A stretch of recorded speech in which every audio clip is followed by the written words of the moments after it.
Drage gledalke, spoštovani gledalci, dober večer. Na pregled ali diagnostiko nedopustno dolgo čaka najmanj 90.000 ljudi ob zelo pomanjkljivih čakalnih seznamih. V prihodnje to pomeni več smrti. Kdaj bo zamujeno v zdravstvu sploh mogoče nadoknaditi, če ne bo zdravnikov? Vsako leto jih odide na delo v tujino po oceni zdravniške zbornice od 30 do 50. Kaj bo za bolnike bolje, če bodo imeli zdravniki višje plače?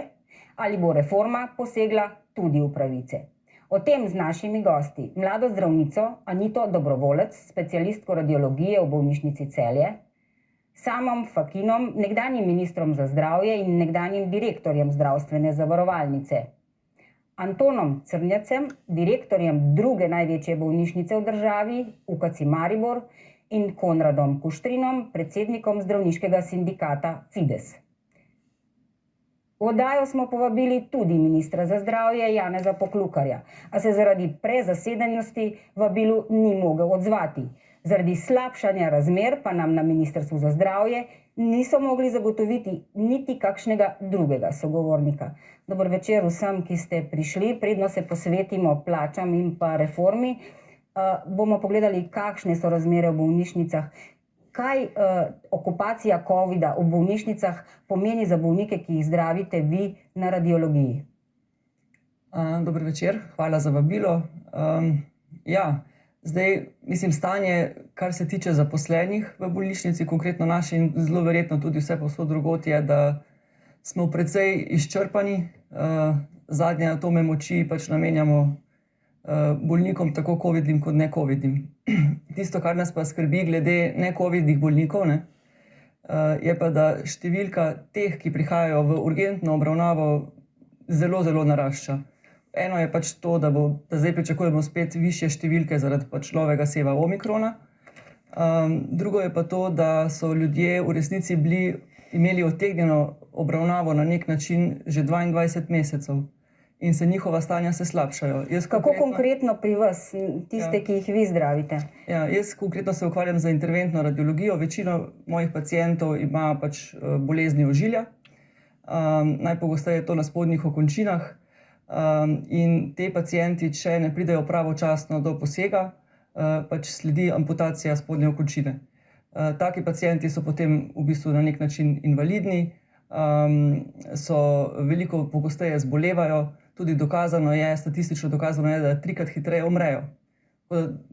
To, da v bistvu izgubiš prst, stopalo, nogo, je zelo velika stvar, ne samo, ker si brez ene okončine, ampak tudi celotno zdravstveno stanje se poslabša. Tako da vse to povleče ene stvari za seboj. Kako pa je v Mariboru? Dober večer tudi mojim imenom in hvala za povabilo. Istočno se je dala kolegica za celjsko bolnišnico, v mariborski bolnišnici podobno stanje.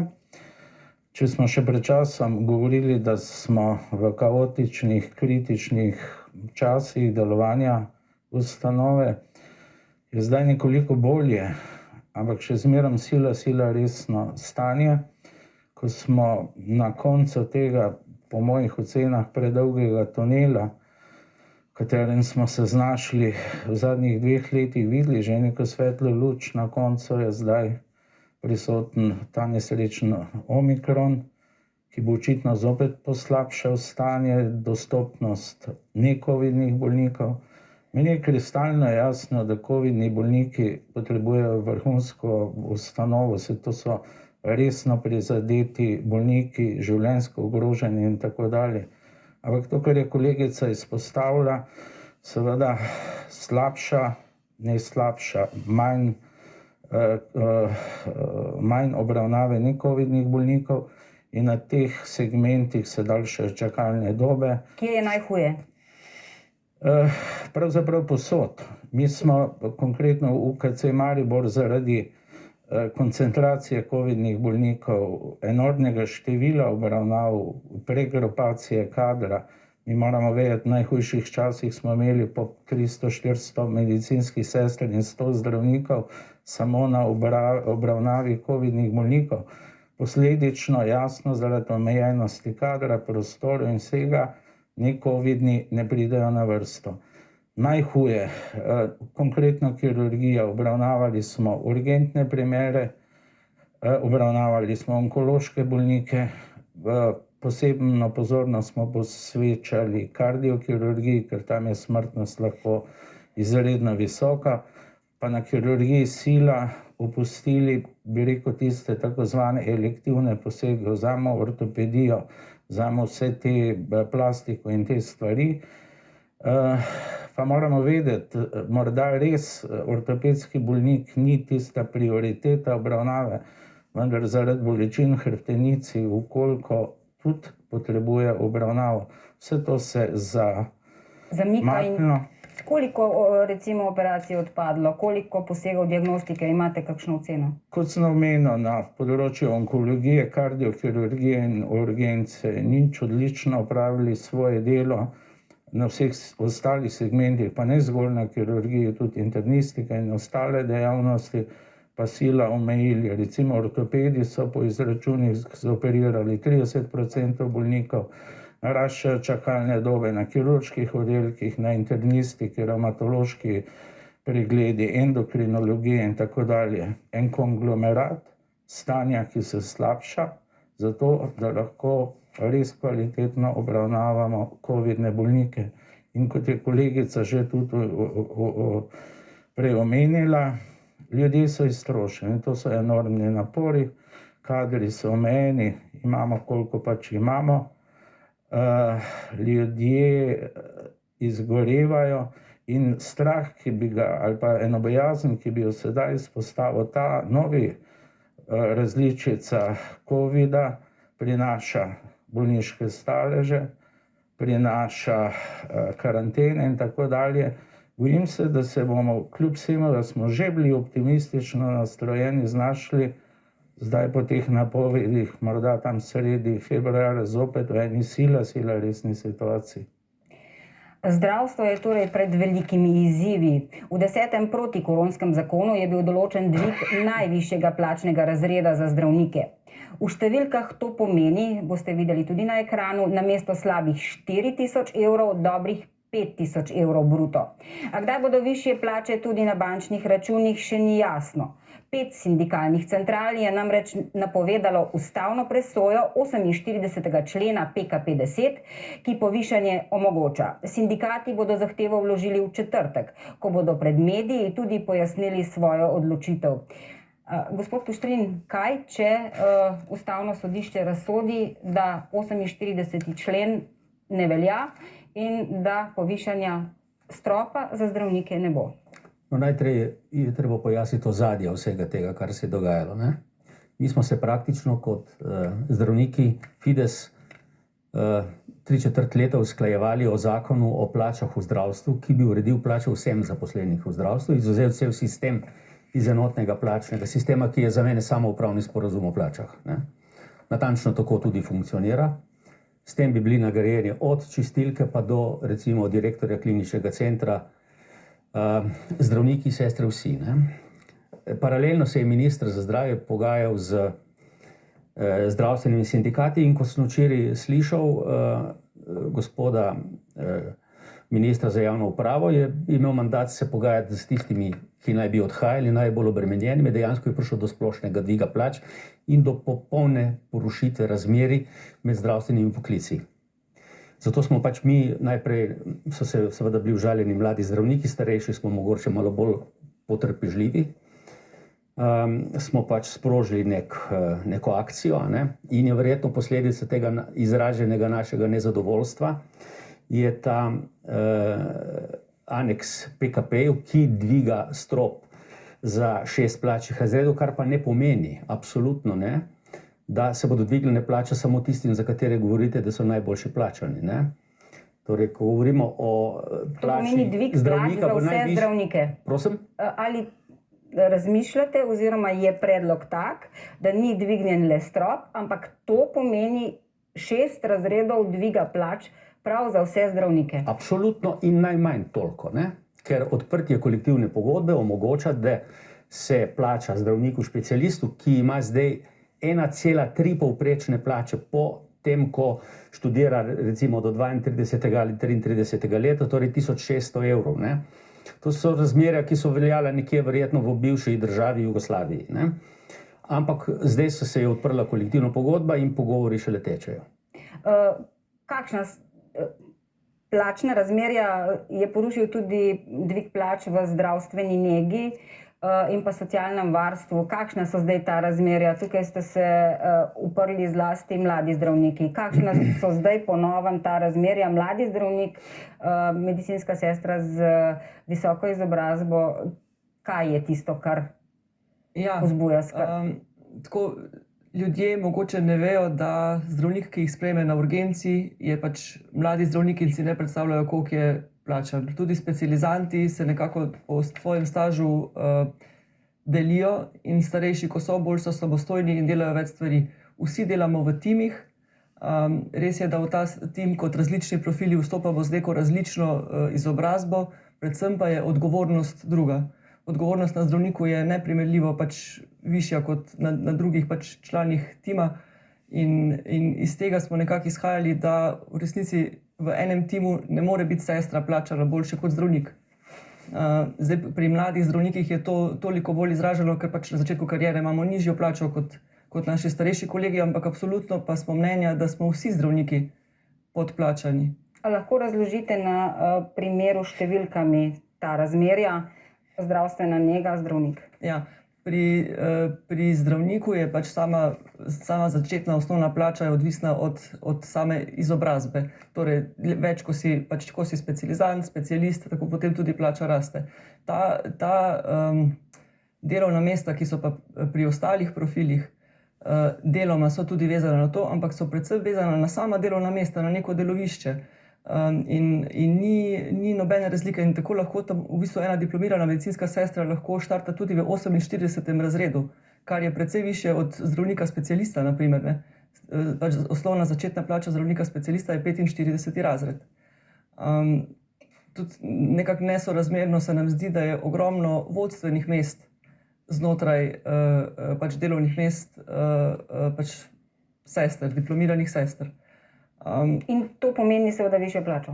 Absolutno višjo plačo. Pač so dobesedno potisnjene tudi pod sam tako imenovan strop.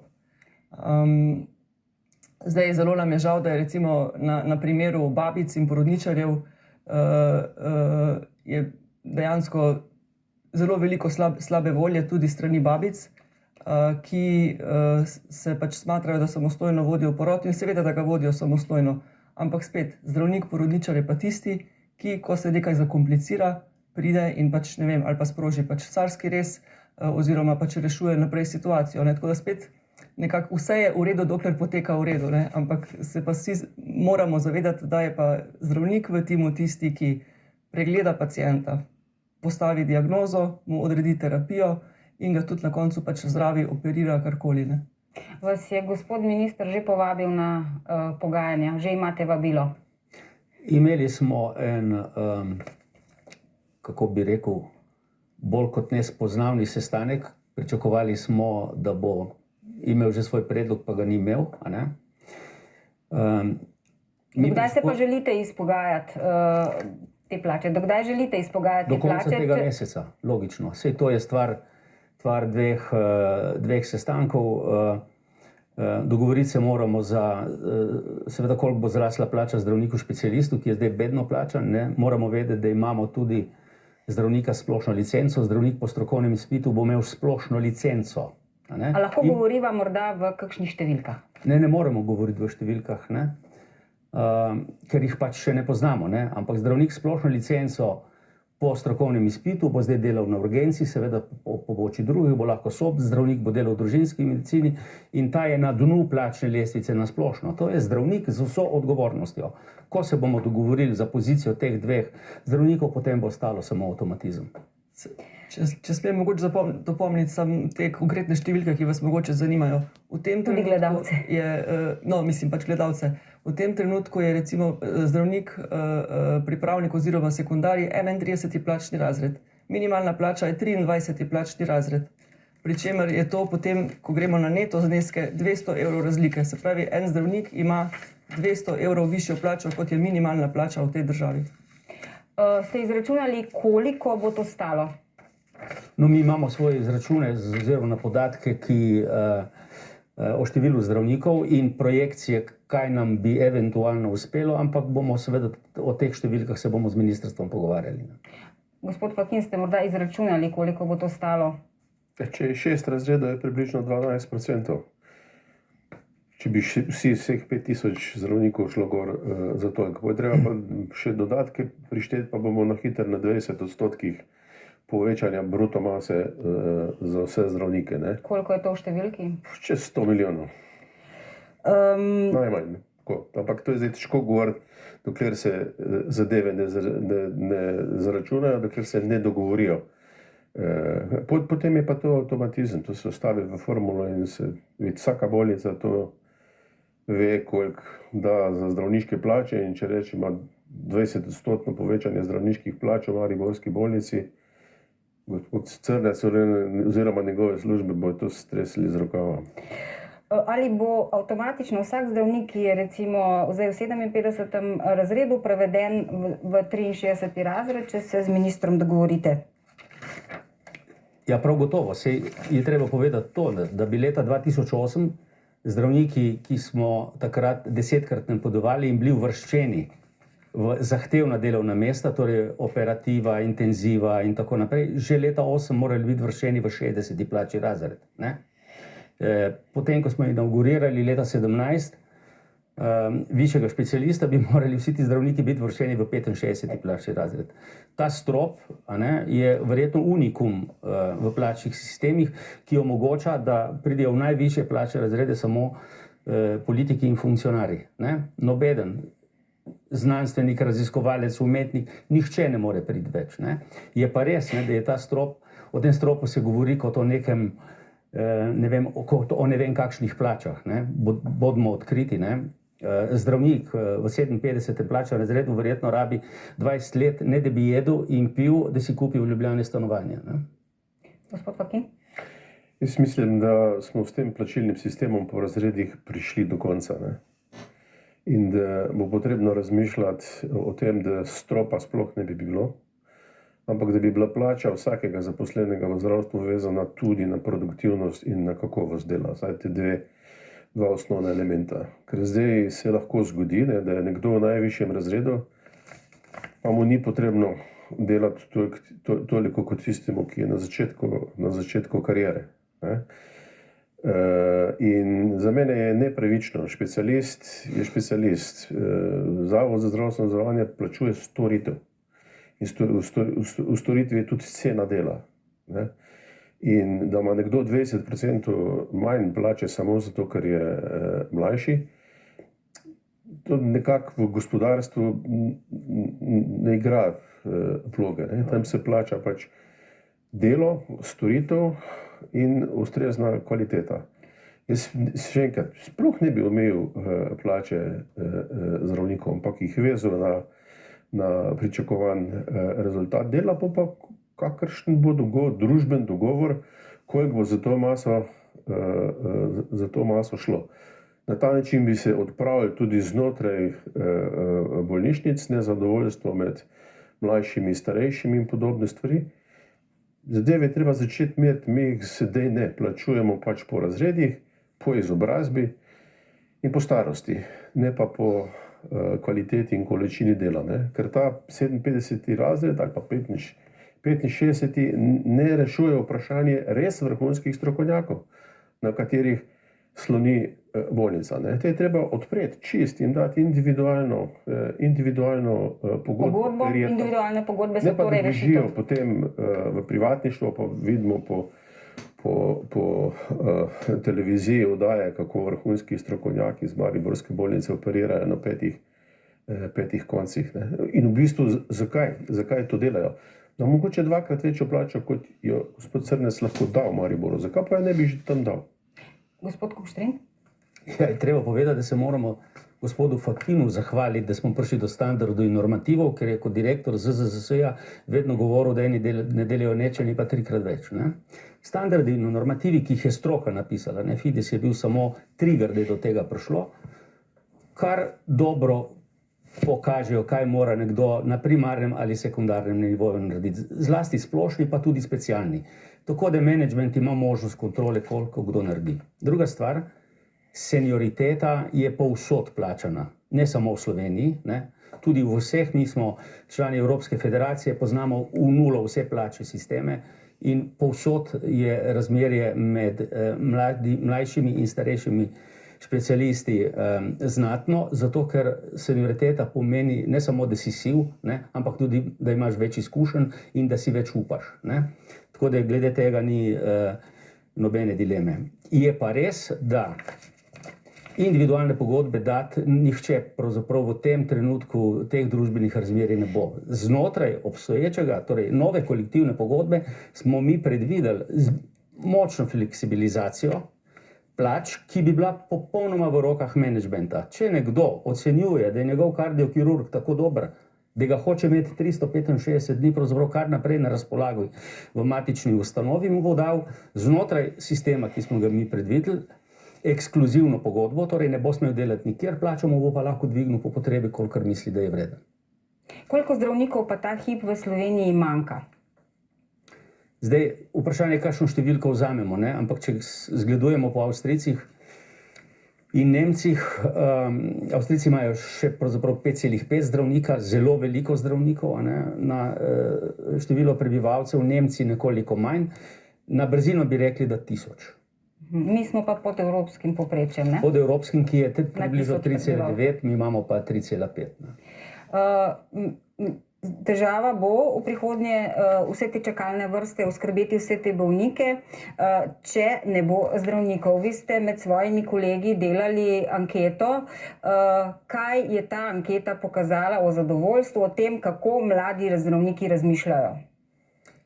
Ja, ker je o tem veliko govora, ni pa nobenih takih realnih podatkov, smo se odločili, smo naredili anketo med našimi kolegi s pomočjo zdravniške zbornice. Zdaj, do danes je sodelovalo 1800 zdravnikov pri njej, tako da ocenjujemo, da je to kar pomemben vzorec. Zadnji umestni rezultati, ko sem jaz pogledala, so bili pa na 1000, v bistvu je bil narejen presek. V resnici zelo veliko zdravnikov razmišlja o odhodu iz javnega zdravstvenega sistema, ki ga pač vidijo kot neurejenega in preveč obremenjujočega, da od njih zahteva prevelik vložek za premajhno plačilo. Hkrati pa tudi niso nagrajeni dodatno za pač kakšne izjemne dosežke ali dodatno delo. Koliko jih razmišlja o odhodu? Polovica? Tako 52% o odhodu iz tega sistema, od tega 30% v zasebni sektor, 22%, oziroma danes sem pokukala na hitrico, je bilo celo na 24% v tujino. To je v številki 450 zdravnikov. Od teh 1800. Bi se ta sistem zagotovo zatresel, če odide 450 zdravnikov? Absolutno, zatresel bi se sistem in pravzaprav vse moramo narediti, da do tega ne pride. Dotaknem se prejšnje debate, da velik podpornik zdravnikov, absolutno, saj sem 35 let bil kolega in tako dalje. Eno stvar pogrešam. Pogrešam tole nagrajevanje res po uspešnosti posameznika. Kakšno orodje imate zdaj kot direktor? Nikakršnega. Kot direktor imam sila omejeno orodje v smislu nekega parcialnega nagrajevanja, ki je smešno. Vse bolj pa še naprej je prisotna uravnilovka, tista plača 10. Pa se vsi zavedamo, da v sistemih delujejo zdravniki, ki so enormno obremenjeni, pa tudi kakšne rezerve. Obstajajo v vseh zavodih, tudi pri nas. Izdelati kriterije, omogočiti menedžmentu nagrajevanje tega, bi rekel, preobremenjenih zdravnikov, kvalitete zdravnika, to bi bil že en tak korak, ki sedaj smo nekoliko omejeni. Odhod zdravnikov. Mislim, da je potrebna temeljita analiza, kaj je tisti razlog, zakaj govorim za mojo ustanovo, zakaj ljudje odhajajo. Ti mladi ljudje, in ko sem prevzel funkcijo direktora bolnišnice, smo se temu posvetili. Ne boste verjeli, da v mojem mandatu sta odšla zgolj še 2 zdravnika, pa tudi nismo čarobne paličice. da bi to stvar rešil. In zelo zanimivo, res pri nas je blizu avstrijska meja in mamljiva ponudba ustanov v Avstriji. Ni povsod bil na prvem mestu denar. Bile so obremenitve, bila je urejenost sistema in potem, ko analiziraš to stanje in razmišljaš tudi z druge plati, ali smo tem mladim zdravnikom, pa tudi vsem ostalim, ki odhajajo, nudili optimalno pogoje, a so predstojniki odigrali svojo vlogo pri stimulaciji, pri možnosti edukacije. Ne nazadnje mi imamo medicinsko fakulteto pri akademskih karierah. Sistemizacija kot taka, pomanjkanje, seveda potem so preobremenjeni. Skratka, ne razmišljam, da je finančna plat vedno tisti prvi in poglavitni razlog odhoda zdravnika. Temeljito je treba razmisliti, zakaj nam pa odhajajo, in mislim, da se ta stvar da urediti. Pa še ena stvar na svet mladim zdravnikom, ali v fazi svoje edukacije, ali potem kot neki gostujoč profesor, bil sem dosti v tujini. Tujina je sicer na videz zelo v redu, ampak kakorkoli dolgo si v tujini, tujina je vedno mačeha, domovina je Slovenija in tu se, verjemite, vsi mi zaposleni najbolje počutimo. Skratka, to govoriti pavšalno, to so vzroki, analiza je potrebna, delovno okolje, in jaz govorim za klinični center. Prvič privzgojiti neko pripadnost in drugič omogočiti akademske kariere, razvoj, seveda tudi z dvigom plač. Prepričan sem, da bo teh odhodov vedno manj. Gospod Dobrovolec? Ja, super povedano, to bi se v bistvu tudi navezala, sam toliko, da pojasnim, da je 60% anketirancev je bilo res mlajših zdravnikov do 5 let po specializaciji, 40% je bilo pa starejših, ne? In tudi to v bistvu opažamo, da tudi specialisti, ki so nad 5 let po specialističnem, tudi odhajajo v resnici, ne? Ni tako, da bi to zdaj bilo nekaj samo med mladimi. Tudi mislim, da se to neko nezadovoljstvo oziroma občutek necenjenosti je razpršen med vse generacije. Kar še bolj skrbi je pa tudi dejstvo, da mnogi že med študijem razmišljajo o tem, kam bodo odšli. Tega v preteklosti nismo zaznali oziroma niste zaznali. Tako je, tudi ena anketa je bila narejena med študenti in je kar nekaj odhodov tudi, predvsem so se povečali odhodi takoj po fakulteti, ker je nekako lažje, niso še ustaljeni, nimajo še družin in nekako brez neke dodatne, pod narekovaji, prtljage pač grejo lažje v svet, ne. Tudi potem se lažje prilagodijo na druge delovne razmere. Je 50... Je pa sigurno, če sam lahko dokončam, je pa sigurno res, da je najlepše je zdraviti naše bolnike, pač biti doma in tudi kot zdravnica, jaz sama in tudi vsi moji kolegi, nihče, ki je šel ali ki razmišlja o tem, ne sanja o neki palači in o nečem pač zelo lepem čez mejo, ne. Vsi bi v resnici rajši bili tu. In naprimer naš radiološki oddelek je mogoče malo lažje tako nekako menedžirati, ker so pač preiskave, ker imamo bolj en tip stvari, nimamo različnih pregledov, ampak pač so določene preiskave, ki jih delamo, in smo se tudi velikokrat obračali na vodstvo, in je ravno to menedžiranje, ko ste tudi vi omenili, da nekako imate občutek, da nimate orodja, kako bi nagradili pač dodatno. Tu mislim, da je še veliko nekih možnosti, kjer bi lahko pač država kot ustanovitelj omogočila, da pač vsaka ustanova z managementom, z nagrajevanjem dodatno nagradi pač tiste, ki si to seveda zaslužijo, ne. Skrbi tudi to, da ostajajo prazne specializacije. Imam podatke od leta 2011 do 2020 je ostalo več kot tretjino odprtih mest za družinsko medicino. 84% nezasedenih mest je bilo na otroški nevrologiji, pa skoraj 40% pri hematologiji, več kot 35 pri internistični onkologiji, 30 pri abdominalni kirurgiji. To pomeni, da v bistvu se mladi usmerjajo v poklice, kjer je drugače, morda pri zasebniku lažje dodatno delati, priti do zaslužka. Zakaj? Kako bi to pojasnili? Ja, to je erozija zdravstvenega sistema. Tisti, ki tega ne vidi ničesar, ne? In tudi ne prevzame nobene odgovornosti. Mi kar naprej izpostavljamo ta problem. Ne? Ljudje ne čutijo pripadnosti. Ne? Če najvišji strokovnjak dobi, ne vem, par tisoč evrov plače, zato da je 250 ur v službi in ga potem kot, ne vem, pohlepneža in požrešneža vsako leto namalajo vsak mesec v časopisu, potem je logično, da se ta človek ne počuti dobro. Ne? In ljudje odhajajo v tiste stroke, na koncu zdravniki smo inteligentni ljudje in si znamo pomagati. Izbirajo tiste stroke, kjer je delo lažje in kjer imajo možnost dodatnega zaslužka. Težka medicina, znanstveno raziskovalno delo, pedagoška medicina, vse to bo ostalo v javnem sektorju. Ko govorimo o spremembi plačnega sistema, vedno poudarjamo, da je to samo ena izmed reform, ki jo je potreba narediti. Jaz verjamem, gospod direktor ne da ima omejene možnosti. On trenutno nima nobenih možnosti nagrajevati dobre zdravnike, ker je pač ta sistem tak. Ne? Ko smo se mi pogovarjali o tem zakonu o plačah, nasprotna stran ni razumela, nasprotna stran, kjer so bili predstavniki ministrstva in menedžeri, niso razumeli nekih pristopov, ki smo jih mi predlagali, fleksibilizacije plač, ne? Kar pomeni, da ne zaupajo samemu sebi. Če jaz dam v nekem zakonu ali v kolektivni pogodbi pravico direktorju, da po nekih kriterijih nagradi najboljše strokovnjake, seveda mu moramo zaupati. Dovolite še samo en medklic dobre prakse, recimo iz naše ustanove zadnjih nekaj mesecev.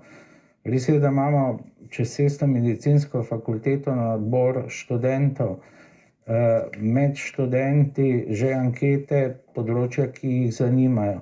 To, kar ste omenili, določene, ampak to je bilo od nekdaj, določene specializacije so za mladino zelo zanimive, zelo privlačne, nekatere manj, to je ta selekcija. Ampak kaj smo mi uvedli? Opravili ankete med študenti, kaj si pa želite, in na deficitarna področja, tisti, ki so bili pripravljeni prevzeti neka področja, ki jih najbolj potrebujemo, uvedli študentske štipendije. Mi selekcioniramo, iščemo študente in tisti, ki se odloči za tisto, kar v trenutni situaciji UKC najbolj potrebuje, dobi strani UKC-ja štipendijo. Se to ni velik denar, bolj simbolika, ampak on začuti neko pripadnost, nek trud strani UKC-ja, da si ga želi pridobiti. Mislim, da to ni slaba praksa. No, nekateri zdravniki zdaj delajo v javnem zdravstvu, na to še pri koncesionarjih ali zasebnikih. V Univerzitetnem kliničnem centru Ljubljana ima dovoljenje za delo pri drugem delodajalcu 381 zdravnikov. Pogosto je slišati očitke, da prav sedenje na dveh stolčkih podaljšuje čakalne dobe. Zdravnike imenujejo tudi dvoživke. Poglejmo, kaj o tem meni ortoped Danijel Bešič-Loredan in kako bi morali ta razmerja urediti v prihodnje v dobro bolnikov. To je mantra politike, predvsem leve, ki hoče, da zdravstvo ostane tako, kot je. Torej, javno zdravstvo je pravica pacienta do zdravljenja, kje se pacient zdravi, ni važno. Če imamo javno zdravstvo in če imamo javno zdravstveno zavarovalnico, morajo ta sredstva iti tam, kjer bodo pacienti storitev opravili. Bodi si v javnem sektorju, če temu rečemo, kjer je lastništvo javno, bodi si pri zasebnikih. Vendar mora biti stvar kontrolirana. Tako kot sem jaz, moramo biti oddelno zaposleni tu in tam. Dejstvo je, da se ta izraz dvoživka uporablja zelo rado pri tistih, ki so 100% v javnem sektorju in potem še ekstra delajo v privat. Ampak te stvari je treba sistemsko urediti. Če se ozrem recimo po tistemu, kako se je delalo v Švici, zdravnik lahko dela 80 ur na teden, krat 4, to je zgornja meja, kje dela, kako dela, kje je nadziran in tako naprej, je stvar zbornice, je stvar zavarovalnice, je stvar ministrstva. Gospod Fakin, je to tudi novi sistem? Denar ne sledi bolniku, če bo šel k zasebniku, naj se plača storitev tam, če bo šel v javno zdravstvo, pa tam. stališča plačevanja, da. Ne, stališča plačevanja tu ni nič narobe. Ne. Kaj pa pomeni za sistem? Za sistem pa marsikaj. Vi morate vedeti, da je masa denarja za zdravstvo je načrtovana. Ne. Pa ne socialistično načrtovana, ampak toliko, kolikor se ga pač zbere. Ne. In če se ta vrata preveč odprejo, bo sistem nenadoma 10-20% dražji. Ne. S koncesijo ostane nadzor države nad tem, kaj, koliko in kako ta zdravnik dela. Pustimo, kako se zdaj ta nadzor izvaja, ker se ne. Mislim, nekateri gojijo idejo o prostem trgu. Ne. Takoj bo toliko stavkov, kar stane v Ameriki in si ne bojo določene skupine prebivalcev si tega pač ne bojo mogli privoščiti. Ne. Pri nas se to že pozna na področju zobozdravstva. Ne. Na področju zobozdravstva starejši, ki imajo 500 evrov penzije, ne pridejo več do ustreznih protetičnih storitev. In potem se bo to razširilo navzdol. To so vse tiste politične stranke, ki zagovarjajo svobodno konkurenco, svobodni trg in podobne stvari. Ja, ima prednosti, ima pa cel kup pomanjkljivosti. Ne. Kako pa vi to vidite, gospod Kuštrin? Torej, neko sobivanje javnega in zasebnega mora biti, ne? Vendar mora javnemu zdravstvu, ki, bom ponovil še enkrat, je temelj javnega zdravstva, so javni zavodi. Ne? Spremeniti je treba njihovo organizacijo, financiranje in tako naprej. Puščati stvar tako, kot je, pomeni, da gremo v neko makedonsko smer. Včeraj nam je na letni konferenci profesor Komadina lepo povedal, bil v Makedoniji, ne? Kam je prišlo makedonsko zdravstvo. Ne? Rastejo zasebne klinike iz privatnega denarja, kjer si zdravljenje lahko privoščijo premožni in bogati. Ne? Javno zdravstvo je siromašeno, nudi malo. Ne? In upam, da do tega scenarija ne bomo prišli. Kako daleč od tega scenarija smo? Včeraj je javen poziv, a ne? Razumem, da je zdaj na polovici mandata vlada, pa se je s COVID-om morala ukvarjati, ampak kmalu bodo volitve. Poslušajmo, kaj bodo govorili, ne? Politiki, kaj bodo obetali, kakšno zdravstvo bi radi. Jaz bi rad, da povedo, kako bomo do dobrega zdravstva prišli. Ne kakšno zdravstvo bi radi, to vsi vemo. Kako bomo do njega prišli. Ne?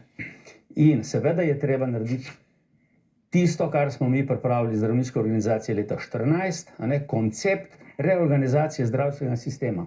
Organizacija javnega zdravstva, torej javnih zdravstvenih zavodov, sprememba statusa, financiranje, ne divjo konkurenco, tako kot zdravstvenih zavarovalnic. Treba je narediti košarico, za katero bodo zavarovalnice kandidirale. Tudi Zavod za zdravstveno zavarovanje je mastodont, ki mu nobeden ni kos. Ne? To je tudi eden izmed problemov slovenskega zdravstva. Ne? Jasno, da ne moramo imeti 10 zavarovalnic, ki ne vedo, zakaj bodo konkurirale. Ne? In seveda zavarovalnice morajo konkurirati za vso medicino, ne samo za lahko medicino, ker to je najlažje prodajati. Smetano je najlažje pobirati. In to zdaj v veliki meri pobirajo zasebniki, vi ste želeli nekaj dodati? Ja, mislim, za vsak proizvode, ko se predstav beseda mastodont, neki dinozaur, neki slabega in podobne zadevšne. Nekoč sem rekel na političnem sestanku, če vas zdravstvena zavarovalnica motijo, pa ukinite. Pa ukinite, pa naredite nekaj novega. V igri so konkurenca zavarovalnic, prostovoljnih plus Zavoda za zdravstveno zavarovanje. Kamorkoli greste pogledati, je to pod A dražje, pod B bolj kompleksno in težje. Ne? Tistega, kar pa rečemo gospod Srnjac rab, ne? Pa je čisto enostavno, ne? Po čemer kirurški sanatorij Rožna dolina in vse te zasebne klinike delujejo. Delujejo po vzoru gospodarskih družb. Tam je direktor tisti, ki odreja količino dela, posamezniku sklepa pogodbe, določa, kakšne bojo plače in na kak način. Pri nas pa Bog ne daj, da bi si direktor to v bolnici slučajno špogal 20 ljudem dati dodatno stimulacijo, pa čeprav jo zaslužijo. Jaz sem bil 2 leti predsednik Termane Laško, ne? In tam smo imeli 2 zdravnika, ki sta imela plačo v rangu prvega kroga takoj pod upravo, potem sta imela pa stimulacijo, koliko sta naredila več pacientov, če zelo poenostavim, toliko sta dobila večjo plačo in sta imela večjo plačo od predsednika uprave. Še In sta bila kar zadovoljna. Ja, samo večina teh zasebnih klinik v petek ob 3. uri popoldne zapre vrata, medtem ko gospod Crnjac ne more zapreti kliničnega centra. O tem govorimo. Nima veze. Gospod Crnjac? plačo. Ja, vse moji pogledi na javno-zasebno. Poglejte, osnova slovenskega zdravstva je absolutno javno zdravstvo. Brez javnega zdravstva, to je tisti temelj funkcioniranja zdravstvenega sistema, pa ne samo obravnave bolnikov. Mi moramo vedeti, govorimo o razvoju medicine, o edukaciji študentov, o številnih raziskavah in tako dalje. To baza je javno zdravstvo. Nikoli, pa sem dolgo leta v zdravstvenem sistemu, nisem bil nasprotnik privat ali pa zasebnega sektorja. Tisto, kar pa vedno govorim in je meni, bi rekel, prvi pogoj dobrega, kar je bilo rečeno, sodelovanja. Zelo transparentno določena pravila igre. Kaj je javno zdravstvo, kaj je zasebno zdravstvo in kako je med njimi sodelovanje. Anomalije, ki se dogajajo, pa bom zelo morda grob v tem trenutku, pregledati pri zasebniku pa operirati v javnem zavodu, to je pa v mojih očeh, pa verjetno od vseh kolegov, nedopustno. Skratka, seveda se zasebno zdravstvo je ena zdrava konkurenca, dviguje se kvaliteta, nenazadnje zasebno zdravstvo tudi dosti lahko naredi na čakalnih dobah. Samo enkrat za vselej dorečemo, izdelajmo pravila igre, kaj, kje in pod kakimi pogoji. Vi kot direktor nimate možnosti, recimo, da bi zavrnili nekomu soglasje za delo pri drugem delodajalcu. Lahko. Se kdaj odločite za to? Da. V katerih primerih? Poglejte, jaz ker pač nisem nikoli uporabljal te prakse dela drugod, imam morda malo druge poglede. Vse to podeljevanje dovoljenj za delo naših zaposlenih v drugih ustanovah, javnih ustanovah, pri privatniku, vse to je zakonsko opredeljeno. Zakon o zdravstveni dejavnosti, mislim, o 52. členu o tem govori. Kriteriji so jasni, kdo lahko zapusti bolnišnico oziroma zapusti po opravljenem delu v bolnišnici, vseh obveznostih lahko dela tudi drugje. To je moj osnovni kriterij. Gledam vedno na to, katero področje pokrivamo. Seveda mi na misel ne pride, da bi blokirali neke sisteme tipa onkologije in tako dalje. Dosti jih dobi dovoljenje. 148 zdravnikov ima v vaši bolnišnici dovoljenje. Precej sem in nekaj podelil tudi sam. Je pa res, da ena stvar, ki sem jo naredil, pa niti neke velikega pritiska ali pa nasprotovanja ni bilo. Zdaj, ko smo v COVID krizi in nujno potrebujemo zdravnike v Univerzitetnem kliničnem centru, sem pa vsa pooblastila tudi preklical. Boste tu delali, mi potrebujemo kadre, to, ko se bo sprostilo, pa seveda zopet nova dovoljenja v sistemih, pomoč ostalemu. Kot pravim, nič slabega ne vidim v tem, ampak imejmo kristalno jasno sliko, kdo, kje in pod kakimi pogoji. Problem je tudi to, da zdaj bolniki lahko odidejo na zdravljenje k specialistu v tujino in zdravstvena zavarovalnica to plača. V bistvu bi istega bolnika lahko zdravil tudi specialist v Sloveniji, recimo zasebnik. Zakaj ne? Se vam ne zdi to nesmisel, gospod Kuštrin? Pač verjetno je to ena izmed anomalij sistema, ne? Ki jo je tudi treba verjetno odpraviti. Je smiselno, recimo, da hodijo bolniki v tujino, plačujemo tujim zdravnikom, namesto da bi to delo opravili naši, ki so zagotovo usposobljeni. Naj gredo v tujino bolniki, ki v Sloveniji ne dobijo ustreznega zdravljenja, absolutno. Ampak vsi tisti, ki hodijo na, ne vem, preglede, se zdi pa nesmiselno. Ja, tle je šlo predvsem prenos evropske zakonodaje v slovenski prostor. Ne. Načeloma vse države ščitijo svoj zdravstveni sistem in niso bili dolg časa navdušeni nad to možnostjo. Je pa nekaj držav, kot je naprimer Luksemburg, ne, kjer je pa pretok takšen, da so pač hodili v Francijo in bolj na podlagi teh praks se je začelo to tudi plačevati.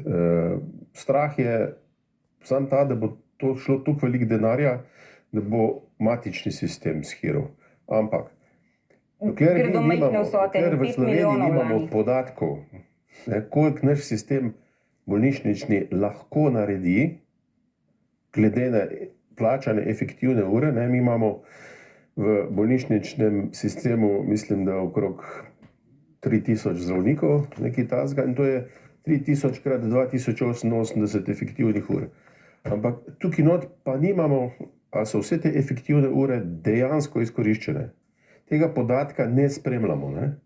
Po bolnicah ne spremljajo XY zdravnika, koliko je bil v ambulanti, koliko je tega onega tretjega naredil. To, naprimer, zasebniki v piko narejen in za ves ostal kader navzdol.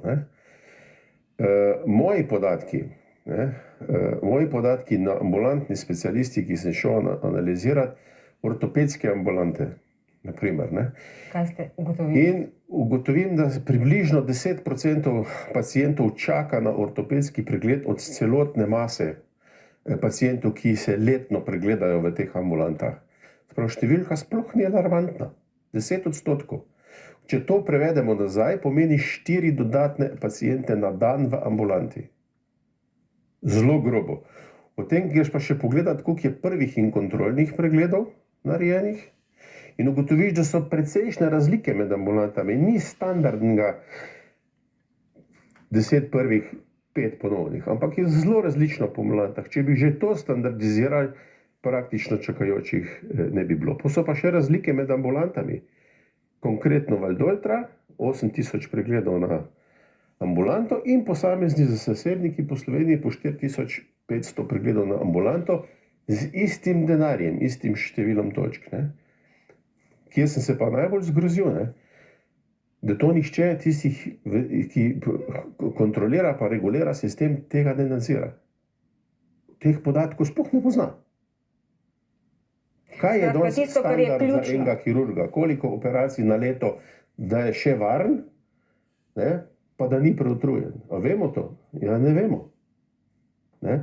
Zelo različne številke so. Konkretno v kliničnem centru na nekem oddelku je to od 70 operacij na leto, pa 400 pregledov v ambulanti, do 350 operacij na leto, pa 1200 pregledov.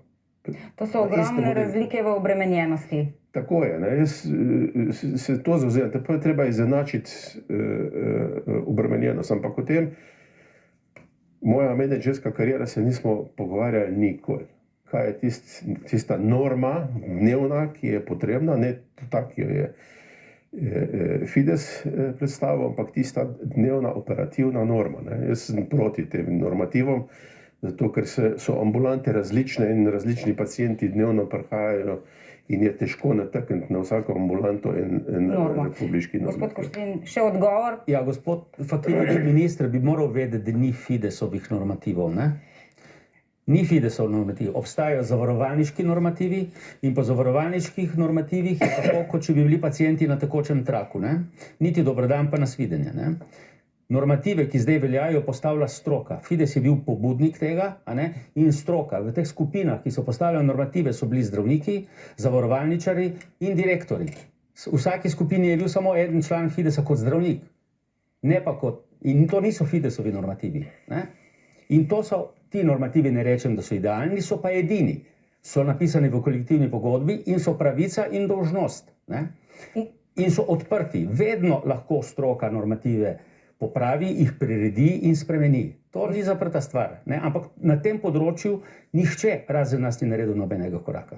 Gospod Fakin, še odgovor? Zdaj se razhajamo, norma je stvar direktorja. Vedno je bila in vedno bo. Ne pa stvar stroke. Stroka lahko reče, kaj je varnosten čas, v katerem se morajo ene stvari zgoditi, ampak normo pa predpisuje in kontrolira direktor, ker se na dnevni bazi spreminja. Ne moramo natakniti eno, lahko priporočimo, ne moramo pa ne. Predvsem pa stališča, bom rekel, zdaj ministra govorim, sindikat bo vedno postavil nizko normo, vedno. To je pa stvar pogajanja, koliko bo kdo naredil. In pol sanatorij Rožna dolina, 2 do 3-krat bolj so bili produktivni kot istovrstne bolnišnice. V redu, niso imeli dežurne službe, nočne in podobne zadevšne. Sam večje plače pri zasebnikih običajno tudi pomeni kar krepko precej več dela, kot v javnem sektorju. Spoštovane gledalke, dragi gledalci, naš čas na drugem programu televizije se je iztekel. Pogovor nadaljujemo in ga lahko še naprej spremljate na spletnem portalu MMC. Prihodnjo sredo bo z vami Vida Petrovčič, tema pa Slovenska zagonska podjetja. Mi pogovor zdaj nadaljujemo. Tak je protokol. Vi ste želeli dodati k normativom. Ja, normativi, sve o teh normativih poslušamo in debatiramo in razglabljamo dalj časa, kaj je tista optimalna obremenitev. To so rezerve bolnišnic, predvsem velikih sistemov, kjer je teh zaposlenih enormno in seveda, kjer je, kot pravi tudi gospod Fakin, mi smo plačani po naših storitvah in seveda direktorja mora zanimati, koliko ljudje tega opravijo. Ampak dobra praksa morda zopet v našem kliničnem centru, ko se je to sprevidlo, se je pred časom uvedla tako imenovana osebna izkaznica posameznega oddelka. V tej osebni izkaznici se beleži uspešnost na številnih področjih delovanja, od raziskovalnega dela, objav, habilitacij in pa tudi upravljenega programa, tudi po zdravnikih. Jaz se globoko strinjam, mi moramo vedeti, to je ta rezerva recimo v menedžeriranju bolnišnice, ali smo dovolj učinkoviti, ali smo dovolj izkoristili, ker sem kirurg, naše operacijske dvorane. To so pomembna vprašanja. Jaz se strinjam, to stvar direktorja, seveda sodelavci. Podatki so pa zelo pomembni in ta osebna izkaznica, tudi strokovni direktor odigral že pred časom pomembno vlogo, daje zelo, zelo zanimive podatke in tisto, kar je izplen vsega tega, lažje pri neki masi denarja, pri željah po novih aparaturah, tudi vsoto, kjer je namenjena, deliš, seveda uspešnejši dobijo nekaj več kot manj uspešni, razen nekih nujnih nabav in tako dalje. Ta kontrola je dobrodošla, to moraš vedeti in to, kot pravim, pa rečemo temu na odhodkovni strani, ker imamo javni zavodi, seveda bi rekel, kar precejšnje rezerve.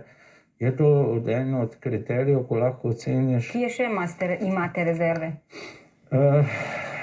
Rezerve zgolj za svojo ustanovo govorim, ko sem prevzel funkcijo in analiziral stanje funkcioniranja našega sistema, hitro prideš do zaključka, da na eni strani rezerve so in zelo hitro naletiš tudi na razmišljanja ali pa zakoreninjen sistem, se ne da nič spremeniti, zelo togo, zdravstvo je togo, vse je zelo težko spremenjati in tako dalje na vseh nivojih. V naši bolnišnici rezerve, zgrožen sem bil, ker smo imeli 13 milijonov zalog. Zgrožen. Za tako bolnišnico, kot smo mi, je 15-dnevna rezerva, tam 4-5 milijonov. Se pravi, to je rezerva. Ali kupujemo najcenejšo robo. En pomemben premik smo naredili skupaj z ministrstvom, tudi z kliničnim centrom Ljubljano, to tako zvano e-dražbo, mednarodne razpise za drage materijale, pričakujemo dober izplen. Se pravi, ali smo izkoristili vse da se ne kupuje po želji, vse poprek, ampak recimo najbolj ugodne ponudbe. Potem enormno število študentskega dela. Zdaj v vseh teh spremembah in rezervah govoriti v teh čudnih covid časov je seveda, bi rekel, kanček neprimerno, ker obremenitve so druge, porabe so druge. Ampak če pa govorimo o ustanovi kot neki post-covidni ustanovi, upamo, da bo tega covida ali pa neke epidemije počasi dovolj, je pa treba začeti tako razmišljati, kaj vse na prihodkovni strani mi vemo, kaj bomo dobili, seveda tu pogajanja dobiti čim več. Na drugi strani pa zelo temeljito analizirati, kaj je na odhodkovni strani, kaj pa lahko mi naredimo. In to je ta reorganizacija zdravstva od vrha in pa tudi v samih ustanovah. Tudi mi se moramo reorganizirati. Bolnišnica kot podjetje. Še eno vprašanje imam. Vse pogostejše oblike dela zdravnikov so, da delajo recimo 40% v kliničnem centru, potem je pa zasebnik 60%. Kaj to pomeni za sistem? Je to rušenje sistema? Kako vi to vidite? Teh oblik je vedno več. Pomeni tudi morda v bistvu obvode, da pridejo bolniki hitreje na vrsto. Če je dobro nadzorovan sistem, to ne pomeni nič, ne? Ampak trenutno v našem sistemu, ko ima lahko nek predstojnik zasebno podjetje, pa zasebno ambulanto, pa je predstojnik nekega oddelka, pa ne moramo izključiti, da pacienti ne pridejo na preiskave drage v bolnišnico, tam so pa plačali nek pregled. Ne? Tega se ne da izključiti, je pa to izjemno težko dokazati. V moji karieri, menedžerski, ki sem jih imel, sem vedel, da imajo 4 predstojnike zasebno ambulanto. Sam pacijente, ki so prišli na ta način noter, je bilo pa nemogoče najti. Pa kakšna je potem rešitev, da ne dobi dovoljenja, da dela 40% v Odgovor je ne, če si zasebno? predstojnik, moraš imeti tako plačo, da te ne bo vleklo v zasebništvo. Bravo, evo, končno ena dobra samo Fakin, odlična pravzaprav. Ne? To je za mene erozija zdravstvenega sistema. Začetek erozije zdravstvenega sistema.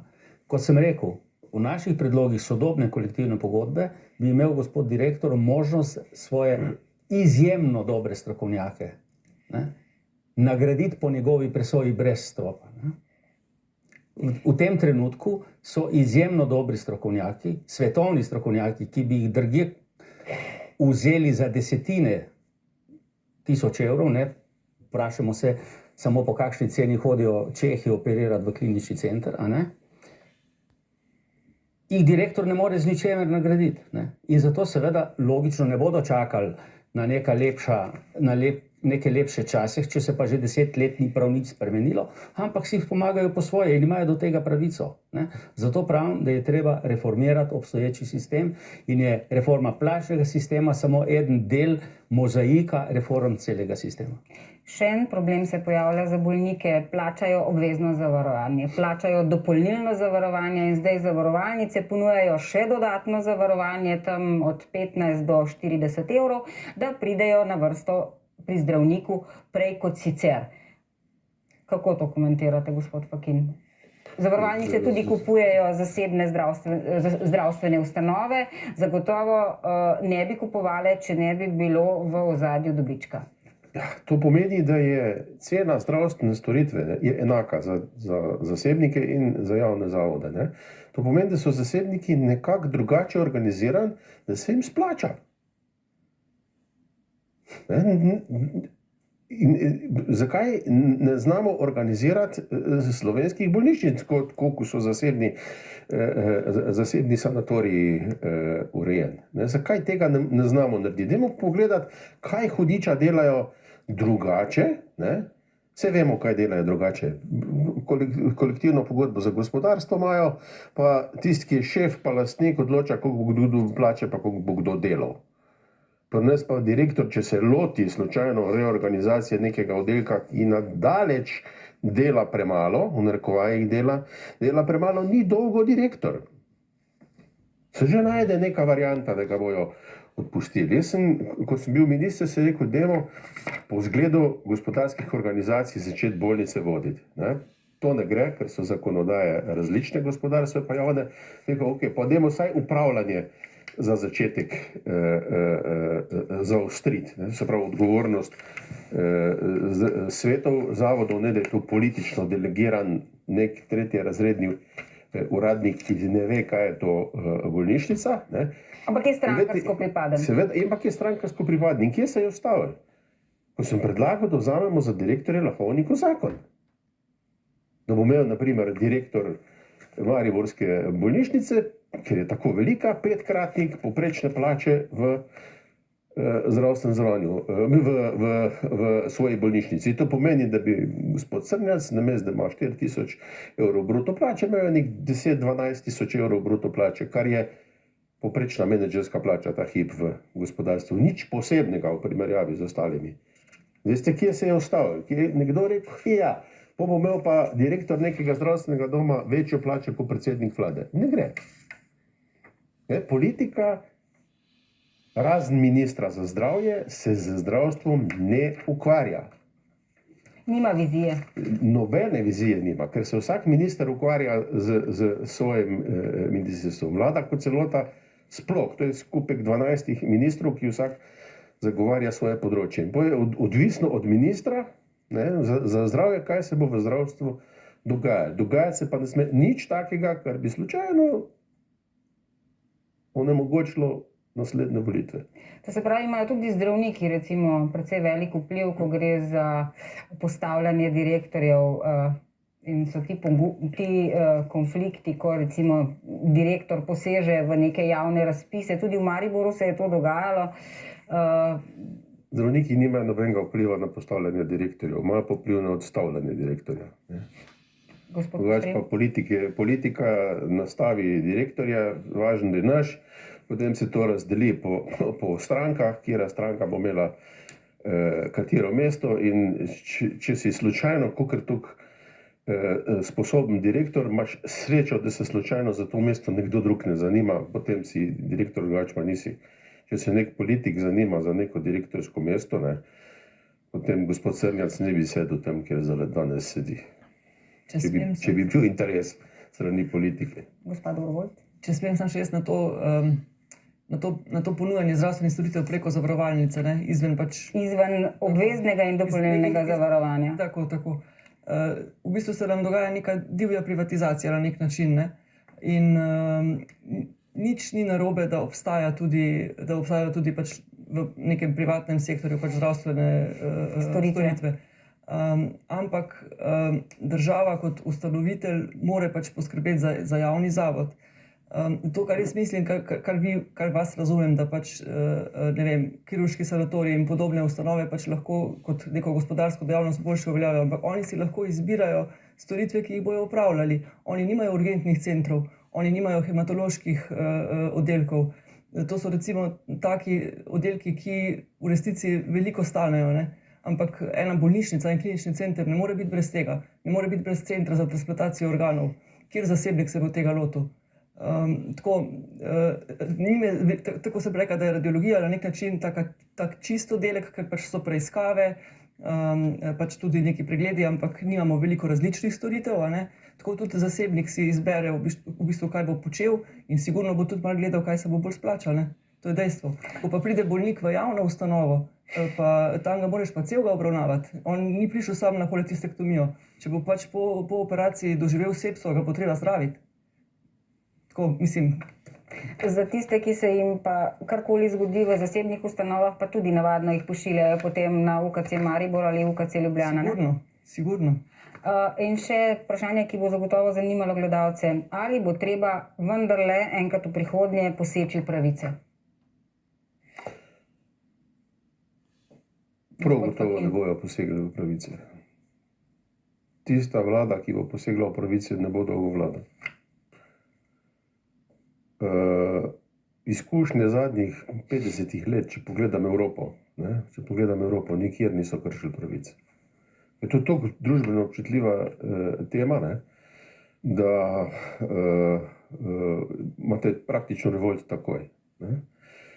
V času leta 2010, ko je bil tisti prvi paket ZUJF-ov, smo razmišljali tudi o tem. Ne.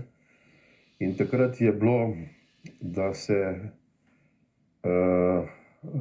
nekaj okrog bolniškega staleža, da se nadomestilo za bolniški stalež za en dan ukine. Je bil eden izmed predlogov.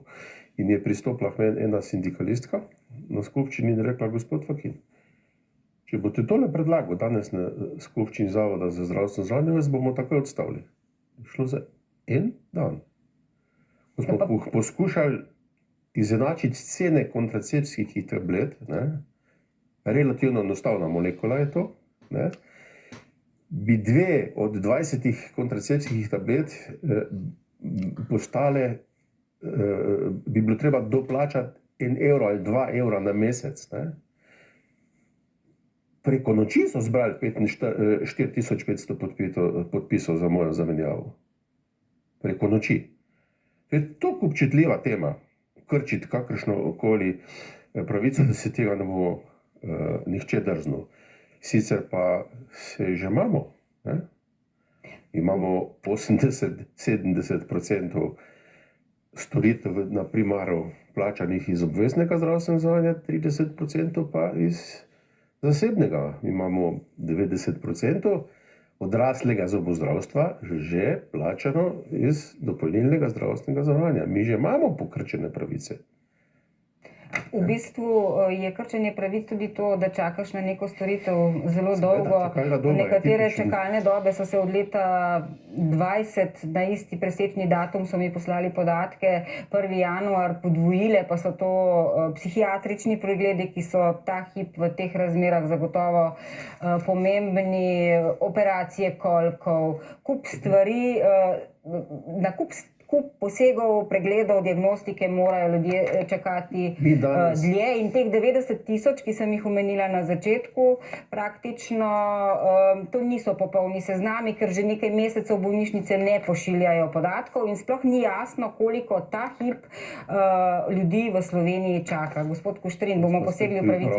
Gospod Fakin je seveda govoril logično pri teh poskusih sprememb iz svoje izkušnje, ne? Ampak to govori o tem, kakšen je Zavod za zdravstveno zavarovanje. Ne? Sestava Zavoda za zdravstveno zavarovanje je pač taka, da ne dovoli nobenih sprememb. Ljudem obljublja vse takoj in zastonj. Je ni nobene ekonomije na svetu, ki bi omogočila takoj, brez prispevkov, vse potrebne zdravstvene storitve. Je ni. Ne glede na to, kako socialna je država. In tisti, ki ne bo naredil košarice zdravstvenih storitev, kar pa ne pomeni rapidnega posega v temeljne pravice, ne bo naredil ničesar. To je bo ena izmed prvih stvari, ki jo bo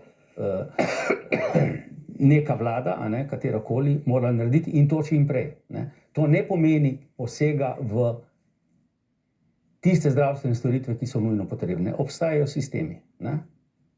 Ampak vse se bo pravzaprav... Zelo zanima, kaj gospod Kuštrin, eno storitev povete, ki bi jo izključil iz košarice. Ne bom jaz tega našteval. Ne, to je stvar, ki jo mora pač stroka povedati, katere stvari morajo ostati v košarici. To je stvar Državnega zbora, vlade in Državnega zbora je določitev košarice. Ni določitev košarice posameznikov ali pa Zavoda za zdravstveno zavarovanje. Je, stvar košarice pa je določitev tistih, ki v to košarico vplačujejo. Delodajalci pa delodajalci, tisti imajo pravico potem reči, kaj bo v tej košarici, kaj ne. Zato se pa sprejme v okviru zakona, se to sprejme sam tudi družben dogovor. In zato tisti, ki govorite o krčenju košarice, pa ne pove kot neki čudežni rešitvi, pa ne povete, kaj bi ven porezali in kakve bojo posledice, boljšte ste tih. Ja, zdaj imamo pa košarico, kjer je vse, pacienti pa čakajo in ne pridejo na vrsto za to, da bi realizirali svoje pravice, ki jih imajo. Od leta 2005 do danes, do leta 2020 je v slovenskem bolnišničnem sistemu 50% zdravnikov več, kot jih je bilo. Storitve so pa zrasle za približno 8%. Pa 34% medicinskih sester več. Produktivnost je padla za 20% v zadnjih 15 letih. In neke sistematične analize, da bi šli od oddelka do oddelka, od zdravnika do zdravnika, od sestre do sestre, koliko efektivnih ur na dan, pa mogoče še imamo rezerve, te analize pa ni. Pri COVID-u točno vemo, imamo 200 intenzivnih postelj. pa približno do 1500 navadnih postelj zdržimo, pa se nam pa začnejo zadeve rušiti. Ne? Kakšna je kapaciteta ortopedske klinike Ljubljana? Ali je to 4500 operacij, ali je mogoče 5000 operacij, ali je to 35 tisoč pregledov na leto, ali je mogoče 40 tisoč, če bi jih bilo 40 tisoč, ne bi bilo čakalne dobe, pa ne bi bilo zasebnih ambulant potem, tudi to je treba povedati. Tega se pa nekako ne lotimo. Jaz ne poznam organa v Sloveniji, ki bi to analiziral, koliko je sistem sploh sposoben narediti. Še gospod Crnc, izvolite, oddaja se počasi izteka. Zelo na kratko bom Kratek povedal. odgovor. Zelo socialno sem in vzgojen in naravnan in tudi vedno delo in jaz vem, dostopnost zdravstva mora biti na visokem nivoju. Vendar ljudje se morajo nekaj zavedati, z nič denarja ni nič zdravstva. Zavedati se sicer morajo svojih pravic, ampak upoštevati pa tudi neke nasvete, neke preventivne stvari in tako dalje. Tisto, kjer me posebej zbode, pa zdaj to težko govorim o pravicah, bolj o razmišljanju, o tem zadnji COVID situaciji. Kolikokrat je bilo upozorjeno cepljenje, Zaščitni ukrepi. zaščitni ukrepi, tu me zbode recimo ta neprecepljenost. A ne poskrbimo za sebe, pa če ne že za sebe, za nekega sorodnika, ne poskrbimo za to, da zdravstveni sistem propada zaradi tega. Tu je pa tista druga plat, ali je to tudi pravica, ker si se odločil, ne bom tega naredil. Tu pa gleda malo z drugimi očmi, drugače pa dostopno zdravstvo, da, absolutno. Je pa dostopnost zdravstva najbrž ta hip na najnižji točki v zgodovini. Spoštovani gostje, hvala za sodelovanje v oddaji. Zdravstvo bo zagotovo vroča tema tudi pred volitvami. Hvala tudi vam, drage gledalke, spoštovani gledalci, ker ste bili z nami. Prijeten večer še naprej.